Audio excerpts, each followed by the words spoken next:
जय हिंद, मी आहे सोहम आणि तुम्ही सध्या विभा अकॅडमीच्या यूट्यूब प्लॅटफॉर्मवर. आज आपण या व्हिडिओत चर्चा करणार आहोत M P S C combine group बीच्या प्रिलिम्स नंतरची स्ट्रॅटर्जी काय पाहिजे किंवा कट ऑफ काय लागू शकतो. तर 4 जानेवारीला आपला पेपर झाला होता ग्रुप बीचा.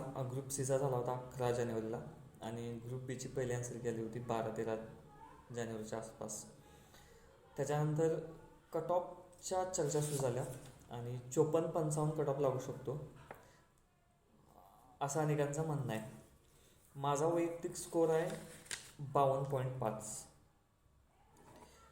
माझा जो 2024ची जी कंबाईन बी होती त्याचा स्कोर होता 70.75 आणि जवळपास 25 मार्कांची घट होऊन यावर्षीचा माझा स्कोर आहे 52.5.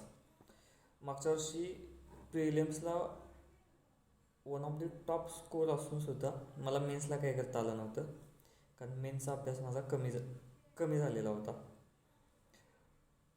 आत्ता माझा स्कोर आहे 52.5. तर 52.5पर्यंत मेरिट खाली येऊ शकतं का, प्रिलिमचा कट ऑफ खाली येऊ शकतो का? तर माझं असं म्हणणं आहे हो, 52.5पर्यंत कट ऑफ खाली येऊ शकतो. सेकंड आन्सर काय येऊ शकतं, सेकंड आन्सर 1-2 प्रश्न जरी कॅन्सल झाले आणि जे माझे चुकलेले असतील तर मला त्याचा बेनिफिट होणारच आहे. तर 54 आणि 55 ज्यांचा स्कोर आहे त्यांनी 100% मेन्स अभ्यासच केला पाहिजे. पण ज्यांचा स्कोर 50 आहे आणि 52 आहे किंवा 49 जरी असला तर त्यांनीसुद्धा मेन्सचीच तयारी केली पाहिजे. त्याचं कारण काय, कारण आपल्या ज्या एक्झाम आहेत ग्रुप बीच्या मेन्स त्यात 17 मेला आणि ग्रुप सीची मेन्स आहे 7 जूनला. त्याच्यानंतर 2026च्या ज्या प्रिलिम्स आहेत ग्रुप बी आणि सीच्या आहेत त्या 14 जून आणि 12 जुलैला, म्हणजे त्याला अजून बराचसा वेळ आहे. आणि त्याच्या अगोदर ग्रुप बीच्या मेन्स होणार आहेत. जरी आपण म्हटलं तर आपल्याला 2026च्या एक्झामची तयारी करायची आहे तर सध्या तुम्हाला आता मेन्सचाच पहिल्यांदा सिलेबस हातात घेतला पाहिजे. मेन्सचा काही सिलेबस हातात गेल्यानंतर ज्यावेळी एक्झाम जवळ येईल त्याच्या अगोदर 3 महिने तुम्हाला प्रिलिमचा अभ्यास केला पाहिजे. म्हणजे आत्ताचा जो महिना आहे मार्चपर्यंत तरी तुम्हाला मेन्सचाच काही केला अभ्यास केला पाहिजे. त्याच्यानंतर मार्चपर्यंत तुमचा कट ऑफ येऊन जाईल. कट ऑफ नंतर तुम्ही तुमची दिशा ठरवू शकताय की नेमकं काय केलं पाहिजे. पण जोपर्यंत कट ऑफ डिक्लेअर होत नाही तोपर्यंत तुमचा स्कोर किती असू दे, तुमची स्ट्रॅटेजी मेन्स ओरिएंटेडच पाहिजे. त्याच्यानंतर या 1-2 महिन्यात तलाठी भरती आणि नगर परिषद भरतीची जाहिरात येण्याची पण शक्यता आहे.